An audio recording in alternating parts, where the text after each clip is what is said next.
Okay, 5.4, the next distribution in our order is the geometric distribution. With the geometric distribution, it's going to follow very, very similar rules to the binomial distribution in that it's still going to be independent trials, so individual trials, identical trials, which means they're all the exact same, independent meaning one doesn't have an effect on the other. There's still only two options, success or failure. Success still being represented by a probability P, and failure still being represented by a probability Q. Remembering that P plus Q has to equal 100% chance of something happening, right? The only options are success or failure. What's new about this one, so these are similar to binomial distribution. What's new is now we are concerned with the waiting time, how long we wait until a success occurs. Okay, so that's going to be the key. So the number of trials you wait before a first success is represented by an X. So if you're doing a dice question where you're rolling the dice and you want to get, I don't know, you want to roll a 5, and a 5 occurs on the third roll, then your waiting time is 2. You waited 2 rolls until you found success on the third roll. So your X value would be a 2. Okay, so that's a little bit different. In binomial distribution, we talked about K values, and K was the number of successes you wanted. In geometric distribution, it's specifically going to ask you about waiting time. So part of the problem with this course, which we've noticed as we went through, is individually the homework seems okay. So when you did the binomial distribution homework, you knew it was a binomial distribution, so you were okay with doing it. When you do the geometric distribution, you'll be like, oh, great, throw numbers into the formula, get it. When you get to the test, or in our case now the assignment, you don't know what type of distribution it is. So the key is going to be that you're looking for this situation where you're waiting for a success to occur. That will tell you it's a geometric distribution. Okay? Similar to binomial, again, that it has successes and failures, independent and identical events. But now we're concerned with how long did we wait for it. Okay, in terms of the two formulas that are going to be important, and again, I kind of squared them off in red last time if you want to take a screenshot. There's two formulas we're going to look for each of the distributions we're going to look at. We're going to look at a probability formula. The probability that some random variable x equals whatever our waiting time is failure to the exponent of how many times we waited multiplied by the probability of success. The expected value is our probability of failure divided by our probability of success. So these are the two formulas we're going to implement. Be aware that x can be 0, because if you get success on the first trial, you waited 0. Okay, if you get success on the second trial, you waited 1. If you get success on the third trial, you waited 2. So the waiting time is always 1 less than when your success occurs. These are the two formulas that are going to be important to us. And again, I'm trying to streamline the mathematical information so you can just implement it straight into a formula. Okay, so if we look at the note, I seem to have moved things forward a little bit here. Yeah, that's just the first 2 slides. I'm actually going to do, I'm going to start right with example 1, and then we'll kind of go forward from there. This is probably the distribution that people find the most success with. Like, they get this one and then they move. They have no problem solving the problems. Okay, the first example says the probability is 0.75 that an applicant for a driver's license will pass the road test on any given time. So the probability they pass, so probability of success, is 0.75. What does that automatically make the probability of failure? Well, if you have a 75% chance of passing, you have a 25% chance of failing. Remember, those numbers have to add to 1. What's the probability that the applicant will finally pass the test on the 4th try? What video is this? I just started more. Seriously? Like the first video? The second one. Pass on 4th try. That means that our waiting time is what? The important part is if we pass on the 4th time, how many times do we have to wait till we got a pass? 3 times. Hey babe, what do you want? He's gonna hang out? I want you to come inside. Okay, just wait. I'm almost done. Oh no, she just started.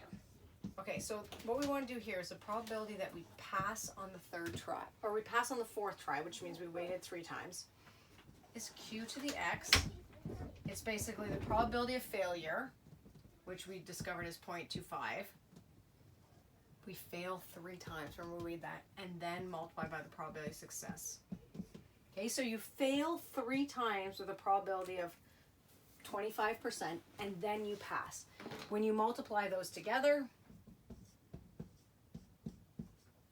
0.0117. And that's probably like a realistic example of what would happen. Like, most people pass their driving test. So the odd person fails. They probably don't fail 3 times until they pass on the 4th. That comes with less than 1.2% chance that you pass on the 4th time. Okay, so you probably pass the 1st or 2nd or 3rd, obviously with a much higher probability than the 4th. But this is the idea with the geometric distribution, that you are still concerned with a pass and a failure rate, and then you are the only other thing you're concerned with is how many times you had to wait until you got your success. Okay, example 2, which can follow right from here, says Jamal has a success rate of 68% for scoring on free throws in basketball. So his probability of success, that means that he scores a basket, is 68%. Oh wait, hold on. Let's read the question. What's the probability that he misses on the 3rd throw? Okay, hold on. He makes a basket 68% of the time, which means 32% of the time he doesn't make it. The question specifically says, what's the probability that he misses on his third attempt?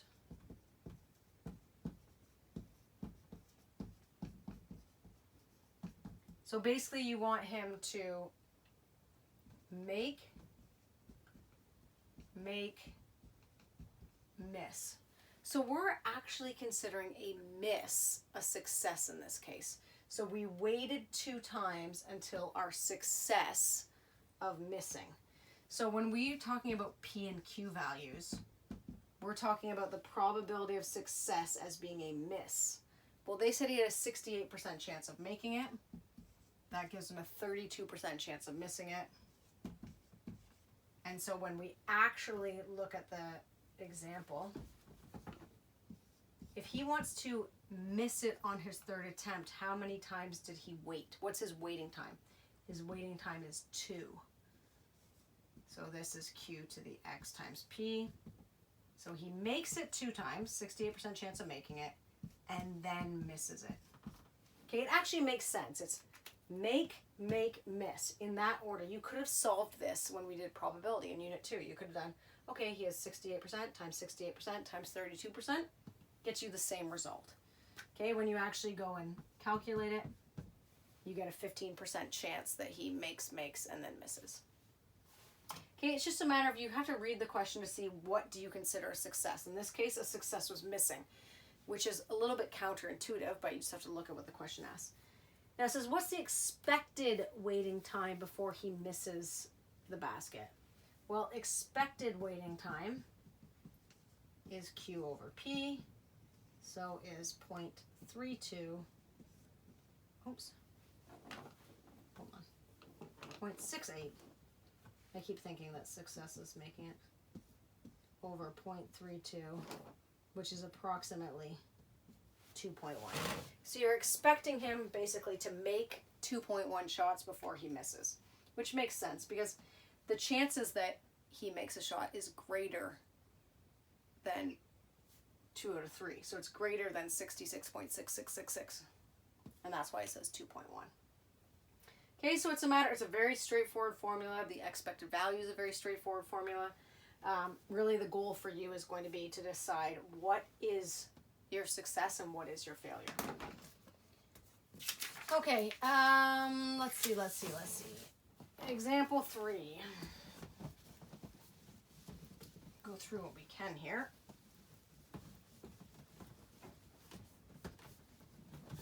My kids are getting a little annoyed with the amount of time I'm not beside them. Okay, in repeated rolling of a pair of dice, what's the probability that the first roll of doubles occurs on the 3rd roll? So success in this case is rolling doubles. Well, doubles is rolling a 1 and a 1, a 2 and a 2, a 3 and a 3, a 4 and a 4, a 5 and a 5, a 6 and a 6. So your probability of rolling doubles is 6 out of the 36 cases, which reduces to 1 over 6.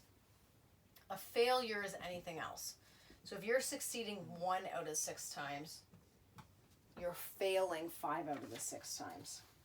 Now it says here, what's the probability that the first roll of doubles will occur on the third roll? Third roll means you have a waiting time of what? If you succeed on the third roll, you waited 2 rolls. And that's the whole key to these questions. Oops, not expected value yet. Probability of a waiting time of 2 rolls is your probability of failure, 5, 6, twice, multiplied by your probability of success, 1, 6. And actually go about and do it. I got almost a 12% chance of getting doubles on exactly your third roll. Okay, what's the expected waiting time? Again, you implement it into the formula. If you know your Q and P, it's no problem. 5, 6, I'm going to write the division symbol like this. It makes your life easier. Divided by 1/6. And now this is an elementary school thing. In grade 7 or 8, you learned when you're dividing fractions, you invert and multiply. That allows you to cancel these 6's out. And they're saying it's expected that you have to wait 5 rolls until you get doubles on your 6th, which 100% makes sense because only 1 out of 6 rolls is a double. So they're saying it's expected that you had to wait all 5 of those before you got your double. Okay. What's next? Similar question. I'm going to skip example 4 because it's so similar to what we've already done. Okay, example 5 talks about a probability distribution. And I do want to do this because we talked about probability distribution in the last one. If it says probability distribution, it wants you to find all the probabilities. So in this case, they're saying you want to find the total probability distribution. They give us a waiting time column. They give us the probability. And they start giving us sort of x times p of x. Not that that's important. So what we want to look at here is, in this example, they say probability of success is 0.4. If we know the probability of success is 0.4, that's 40%. What's the probability of failure? 60%. Remembering that these have to add to 1 every time, right? So you might wait 1, you might wait 2, you might wait 3, you might wait 0. The probability of this happening, basically you're looking here. If I write this more correctly, here we're saying what's the probability that x equals little x, which is this. So probability that x equals 0 is q to the 0 times p, which in this case is 0.6 to the 0 times 0.4, which is clearly just 0.4. Okay, then you're saying here it'd be q to the 1 times p, which is 0.6, which is 0.24. Then you're going to say q to the 2 times p, 0.6 squared times 0.4, which is 0.144. And then you continue on in the same manner. And this would be the entire probability distribution. And you could continue to go on and on and on. Because whatever this scenario is, it doesn't give us a scenario. You could continue and say, what if I have to wait 4? What if I have to wait 5? What if I have to wait 6? And you're continuing with this formula because that is the formula. It's q to the x times p. And you're finding out what it is. If you need to find the expected value, you could just do q over p and continue going with that. Okay, so just be aware, if they ask for a probability distribution, they're really asking for all the scenarios of waiting times. Okay, the last example, example 6, which is probably the best example that kind of covers everything. Example 6 says, it covers a lot, and that's why.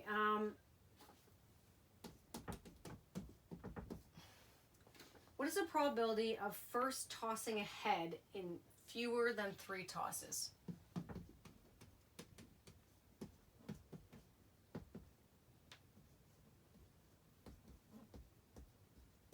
So first of all, you have to understand what that means. If you're tossing a head in less than 3 tosses, that means it doesn't want you to do it on the third one. That allows you to do it on 1 or 2 tosses. Well, 1 or 2 tosses comes with a waiting time of 0 or a waiting time of 1. If you get it on the first toss, that means you waited 0 tosses. If you get it on the second toss, that means you waited 1 toss. It's not less than or equal to 3. It's fewer than 3. So you're looking at this or this scenario. What do we do when we have or? We add. So we're really looking at q to the 0 times p plus q to the 1 times p.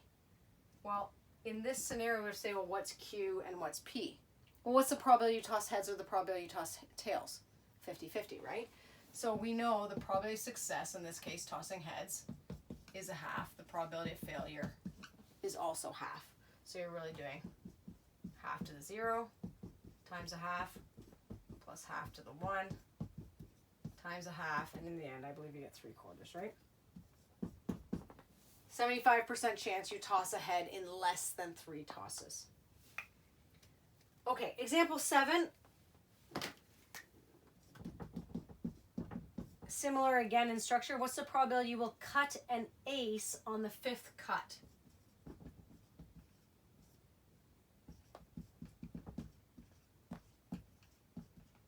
Okay, so they're giving you a specific time to cut it on the 5th cut. What does that mean your waiting time is? Your waiting time is 4. You have to wait 4 times before you get it. You also need to know your P and Q. What's the probability you cut an ace from a deck? Well, how many aces are there? 4 out of 52. You can reduce that to 1/13. That means your Q value is 12 out of 13. So if you want to find exactly 4, you would say the probability that x equals 4 is Q, which is 12/13 to the 4 times 1/13. And to get it on exactly your 5th cut, which is a waiting time of 4, 5.6%. Now B asks a different question. B asks in fewer than 4. Well, fewer than 4 means less than 4. So it means you have to get it on your 3rd, your 2nd, or your 1st, which means you have a waiting time of 0 or 1 or 2. Because you have to get it in less than 4, which means your waiting time has to be less than or equal to 3. Okay, so you would have to look at for all of these scenarios. So you'll look at the probability is 0, the probability is 1, the probability is 2. So again, you're going q to the 0 times p. It's or, so you're adding q to the 1 times p, or you're adding q to the 2 times p. And when you actually figure this out, 12/13 to the 0.